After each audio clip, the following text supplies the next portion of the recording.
कैसे भौतिकवादियों के साथ बिना टकराव के संवाद करें।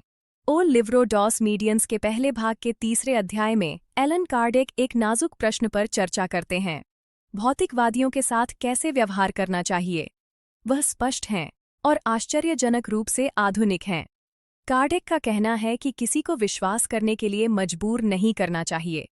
सच्चा विश्वास मजबूरी से नहीं, बल्कि व्यक्तिगत अनुभव और आंतरिक चिंतन से उत्पन्न होता है।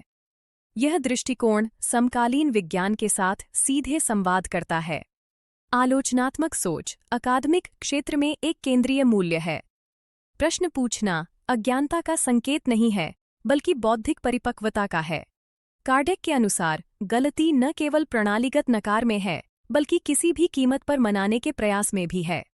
संज्ञानात्मक मनोविज्ञान यह दर्शाता है कि जब कोई व्यक्ति अपने विचार को बदलने के लिए दबाव महसूस करता है, तो वह अपनी पूर्वधारणाओं को और अधिक मजबूत करने की प्रवृत्ति रखता है। इस घटना को संज्ञानात्मक प्रतिरोध प्रभाव के रूप में जाना जाता है, यानी जोर देना विपरीत प्रभाव पैदा कर सकता है। कार्डेक ने सच्चाइयों को शांति से प्रस्तुत करने की सिफारिश की, ताकि व्यक्ति देख सके, विचार कर सके और अपने निष्कर्ष निकाल सके। यदि जांच करने की ईमानदार इच्छा हो तो संवाद स्वाभाविक रूप से होता है।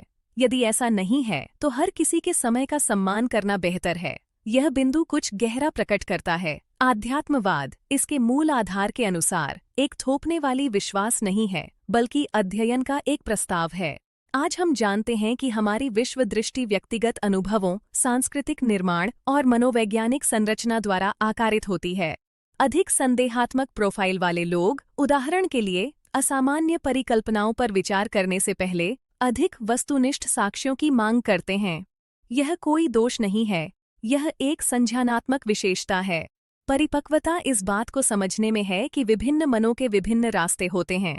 इसके अलावा आधुनिक विज्ञान मानता है कि चेतना की समस्या अभी भी खुली है। सख्त भौतिकवाद यह विचार कि सब कुछ केवल पदार्थ का उत्पाद है, अब दार्शनिक और वैज्ञानिक क्षेत्रों में बहस की जाने वाली एकमात्र दृष्टिकोण नहीं है, लेकिन यह बहस सम्मान के साथ की जानी चाहिए। कार्डेक सलाह देते हैं कि बेकार की बहसों से बचें। उद्देश्य तर्कों को जीतना नहीं है, बल्कि सत्य की खोज करना है। शायद इस अंश का सबसे महत्वपूर्ण शिक्षण यह है, परिपक्व आध्यात्मिकता के लिए अस्तित्व में आने के लिए टकराव की आवश्यकता नहीं है। जब तर्क और शांति एक साथ चलते हैं तो संवाद संभव हो जाता है। यदि यह संतुलित दृष्टिकोण आपके लिए समझ में आता है, तो इस सामग्री को किसी ऐसे व्यक्ति के साथ साझा करें जो सम्मानजनक बहस को महत्व देता है, और इस सचेत अध्ययन की यात्रा का अनुसरण करते रहें।